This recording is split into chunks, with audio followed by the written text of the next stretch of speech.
bishaaro waxaa dadweynaha ku nool magaalada Muqdisho iyo gobolada dalka loogu bishaareynaya in Dr. Cali Macow Aweys oo ku takhasusay cudurrada guud gaar ahaan cudurrada uurku jirta oo kooda bisha November uu markale adeegyadii caafimaad ee bulshada uu ka bilaabi doono xarunta isbitaalkiisa oo ku taala degmada Boondheere gaar ahaan dhinaca dambe xarunta boostada iyo isgaarsiinta ee magaalada Muqdisho.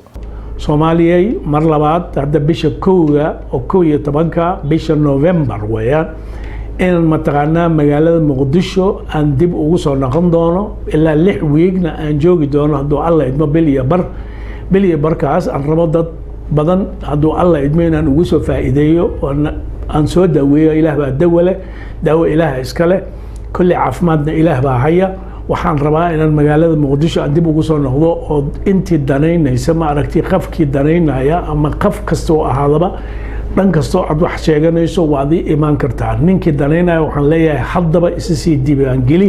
sidoo kale Dr. Cali Macow Aweys ayaa sheegay in isbitaalkiisa international oo ku yaala xaafadda Islii ee magaalada Nairobi ay ka guuri doonaan 17 bisha October oo ay u guuri doonaan isbitaalka cusub oo laga furi doono wadada 10aad ee xaafadda Islii 1 bisha November.